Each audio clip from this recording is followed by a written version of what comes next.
Welcome to Magnificat TV News, dedicated to offering the news of the Church. Today is Wednesday, 2021, and these are our headlines.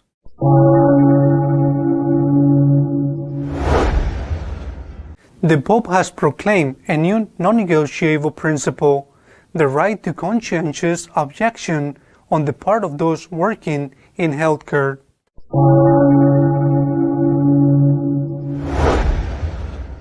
The French bishops have rejected the French government's request to abolish the secret of confession in cases of pederasty.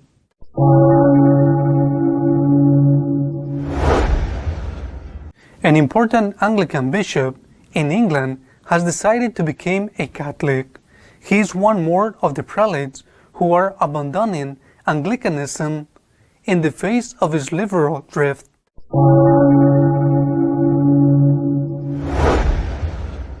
A 127 martyrs from Cordoba, most of them priests and religious, were ratified on Sunday.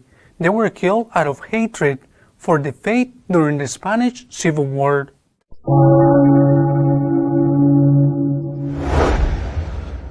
The right to conscientious objection on the part of all persons who work in the healthcare sector cannot be object of negotiation, said the Pope. Receiving the participants in a congress organized by the Italian Society of Hospital Pharmacy, Pope Francis recalled that abortion is murder and it is not licit to be an accomplice to it. He also defended the right to conscientious objection now that it is fashionable to abolish it. Taking up the figure of the innkeeper in the parable of the Good Samaritan, when the innkeeper is asked to take in the wounded man and care for him until the Samaritan returns, Francis sees the two significant aspects of the hospital pharmacist's work, the daily routine and the hidden service, aspects that require patience, constancy, and precision, he added, but have little visibility.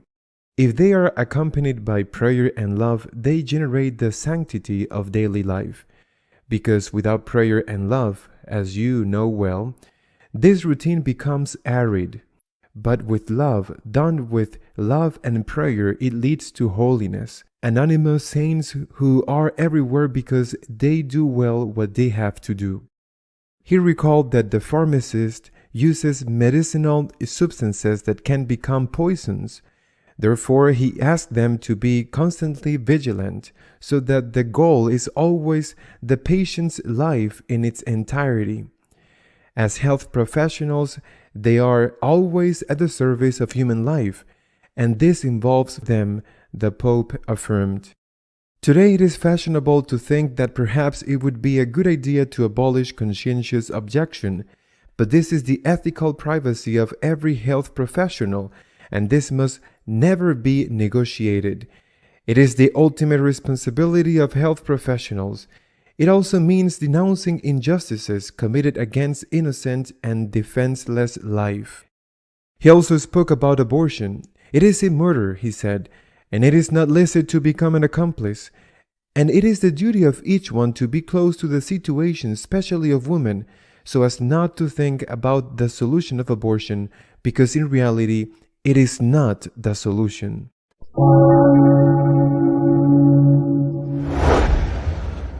The secret of confession will continue to maintain in French. The Church has said, contrary to the government's claim, that it should be abolished in case of pederasty. Following the publication of the report on the abuse of minors by the French clergy, voices were raised calling for the suppression of the seal of confession and for priests to be obliged to denounce those who confess to acts of pederasty. The Catholic Church has reacted, rejecting these requests and making it clear that it neither can nor wants to suppress this secrecy. It was the spoken person of the episcopate, Karine Dale, who was in charge of making the statement. You cannot change canon law in France, since it is for everyone. A priest who violated the seal of confession today would be excommunicated, he said.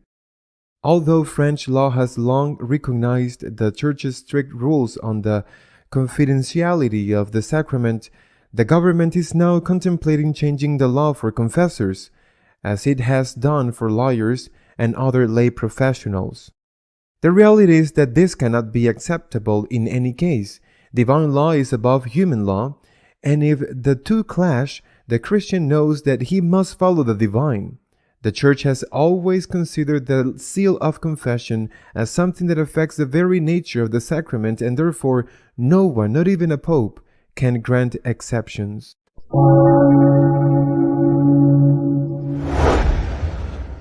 The Anglican Bishop of Rochester, England, has decided to become Catholic. It is an important conversion because of the personality of the convert. A former Anglican bishop has joined the Catholic Church in what has been described as one of the most politically significant conversions in a long time. The reception of Michael Nasir Ali, former Anglican Bishop of Rochester, marks the third conversion of Church of England prelates this year.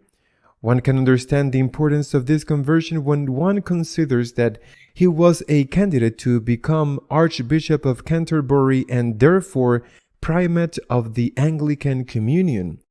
Nasir Ali was received into the Catholic faith on September 29th, on the feast day of the Archangels, by Bishop Keith Newton, a former Anglican who now heads the personal ordinariate of Our Lady of Walsingham. Anglo-Catholic ordinariates were created by Pope Benedict XVI a decade ago to welcome Anglicans both personally and in groups. Nasir Ali is the first Anglican bishop ordinary, rather than auxiliary, or with specific non-diocesan commissions to be received into the Catholic Church since Bishop Graham Leonard of London and Bishop Richard Root of Leicester in 1994. Nasir Ali was born in Pakistan in 1949 and holds British and Pakistani nationality. He holds numerous academic awards, including those from the universities of Karachi, Oxford, and Cambridge, as well as a Doctor of Divinity from Lambeth. His entry into the Catholic Church comes just weeks after Jonathan Goodall, former Bishop of Edsfleet, left his position to become a Catholic. In May, John Goddard, former Bishop of Burnley, was received into the Catholic Church.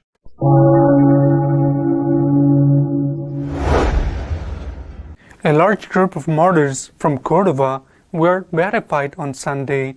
They were killed out of hatred for the faith during the Spanish Civil War. In the Diocese of Cordoba, a third of its clergy were murdered in a campaign of hatred against the Church by socialists and communists. To explain the significance of this extraordinary and extensive beatification, the bishop of the diocese, Bishop Demetrio Fernandez, has written a pastoral letter. In it, he recalls that the murderers had not taken up arms, nor had they gone out to the battlefield. They were in their homes or in their parishes. They were part of the ranks of Catholic action. They were distinguished because they did good to others, and they were killed out of hatred for the faith. The bishop also makes it clear that the martyrs, in all cases, left a testimony of forgiveness towards their enemies, imitating in this also our Lord, who asked the Father to forgive those who crucified him. We may not be granted the grace of being able to tell Jesus in blood the love our heart feels for him, but we're all called to a love of this caliber in daily life, even to the extreme. He has gone ahead, the martyrs have followed him. We cannot lag behind, concludes the prelate.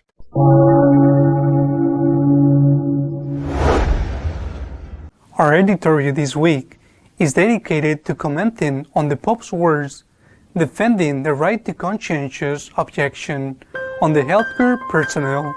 I was impressed this week by the Pope, who during an audience granted to the Italian Association of Hospital Pharmacists made a fiery and categorical defense of the right to conscientious objection on the part of the health personnel. Certainly, since the beginning of his pontificate, the Pope has always condemned abortion and euthanasia with great force and clarity. But I had never heard him qualify the conscientious objection of health personnel as a non-negotiable principle, as he did on this occasion. He said that the right of conscientious objection cannot be negotiated, and he added, and it is the ultimate responsibility of healthcare personnel, not only of those he was addressing to at that time, who were the hospital pharmacists in Italy. It is the ultimate responsibility of healthcare personnel, and the right to conscientious objection cannot be negotiated. It is a statement as sharp as it is clear in a context in which certain governments are increasingly limiting this right and even want to do away with it, creating blacklists of doctors who refuse to participate in abortions or euthanasia. In this same audience, he again described abortion as a murder. These are his words. It is a murder with which one cannot be an accomplice. The Pope has said that from the beginning. And there it is, for example, Amoris Laetitia. From the beginning, he has condemned gender ideology, abortion, and euthanasia. Now, who knows about this? Who knows what is the Pope's thinking on these important issues? For example, just this week, he granted an audience to Nancy Pelosi, who is the Speaker of the House or Representatives of the U.S. Congress, a self-declared Catholic and radical pro-abortionist. Well, the news has been the smiles between the two and how they shook hands, and she put her big finger on his hand in a certain way. For most people, that means that since the Pope has been welcoming and kind to a pro-abortion Catholic, it is because he is also pro-abortion. The vast majority will not know that a few days later the Pope has made such a strong proclamation in favor of the right to conscientious objection on the part of doctors and against abortion and euthanasia, which he calls murder. In other words, no one is perfect, but of course, if the image we have of anyone, in this case of the Pope, is what is transmitted by the media, who select what they are not interested in disseminating, then it is an image so distorted and out of touch with reality that for many the Pope is a pro-abortionist and a friend of abortionists. I insist, nothing could be further from the truth. Another note of this week is the one that will take place tomorrow in the Spanish city of Cordoba, which is the beatification of a large group of martyrs, priests, religious men and women who met their death after torture in the framework of the Spanish Civil War for simply being servants of Christ.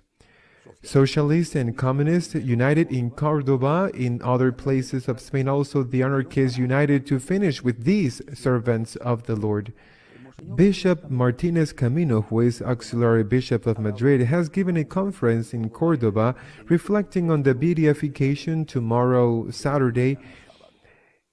He recalled some figures that are shocking. For example, the Diocese of Madrid lost a third of its priests. 1 out of 3 was killed, tortured. The same thing happened in the Diocese of Cordoba. A third of priests and religious men and women were killed. There are dioceses like the small Diocese of Barbastra in the Aragonese Pyrenees, where practically all were killed. Said Bishop Martinez Camino, the martyrs are our heroes, the heroes of Christ, but heroes of forgiveness and mercy. Because all of them, like Christ, died forgiving their enemies, heroes who not only knew how to die for Christ, but also how to die like Christ, forgiven. And he added, and that is why these martyrs are the light of the world. One last note this week, and it affects me personally. 33 years ago, a day like today, feast of Saint Teresa of Jesus, the Franciscans of Mary Association began to take its first step. Unfortunately, I have seen how the church is declining. And from the beginning, I asked myself what we could do to carry out this new evangelization that St. John Paul II asked for with so much interest. The old evangelization, the first evangelization, or what has preceded us, gave many fruits and very good results. But the circumstances, the historical time has changed, and we cannot continue using the same methods that our elders used. Although we have a lot to learn from them, today is a time in which man is indifferent or hostile to the religious fact. He is not interested or sees it as something already overcome that should end as soon as possible because it is not good for society. Indifferent or hostile, we have to show the beauty of our faith and the reason for our faith in this context of a secularized and even aggressive society. And we have to show what are our motivations for having faith. Precisely because they consider that we're part of a past that must be eliminated once and for all. If our elders were motivated by the interest of going to heaven, a wonderful thing, and the fear of not going to hell or the fear of not suffering certain punishments here on earth and of receiving certain blessings here on earth, interest and fear stick and carrot for the donkey to walk, well, interest and fear should not be forgotten because they are legitimate. However, they cannot become the motivation with which Catholics must act today.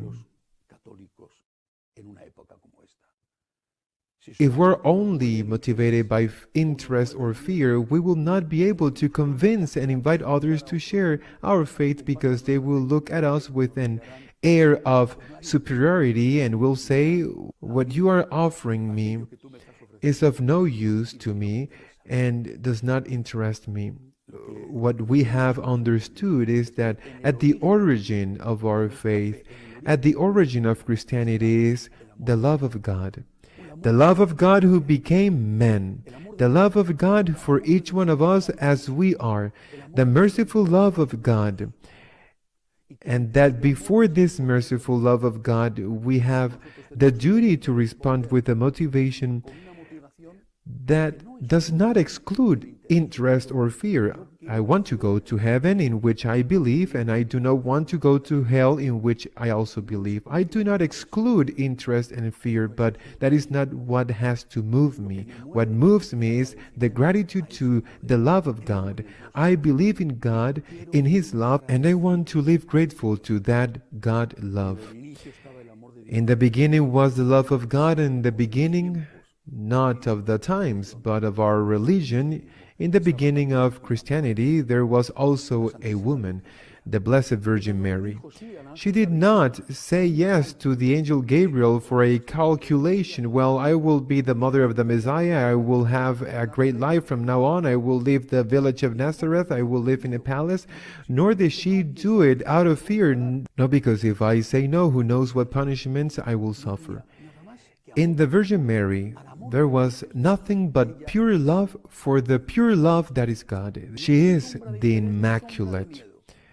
There was no shadow of interest or shadow of fear, and not because she did not believe in eternal life or did not believe that there was what the Jews call Sheol, hell. In her, there was only love that responded to love. Gratitude as a response to God's love is what motivates our faith. our hope, and also our charity. Out of love for love, out of gratitude to the God who has loved us first, we want to act out of love for love. We want to transform our life into a Eucharist, into a thanksgiving. What I find marvelous is that in these times, in the midst of such a strong crisis that affects us all, and in every way, the spirituality of gratitude is spreading at an extraordinary speed, which is a sign that still, in spite of everything, there are many good people and there are many people who want to learn to love love, who want to have a relationship with God that goes beyond interest, even if it is motivated by the greatest thing that can be to be with God in heaven, or beyond fear, even if fear guards the vineyard. Lord, I want to love you because I have believed in you, and I want to make of my life an offering of gratitude to you because you have the right to it, like Mary. That 33 years later we can say that this is our goal. It is the reason for our existence, that we can communicate it, that we can transmit it, and that more and more people want to live this spirituality, which is really to thank God, because in these times, to be able to grow by the work and miracle of God, that is something that is increasingly difficult. Therefore, to love and to make love love as Mary did, to evangelize in a society that has turned its back on God and that considers that God is unnecessary, if not a hindrance to live, to love and to make love be loved. See you next week, God willing.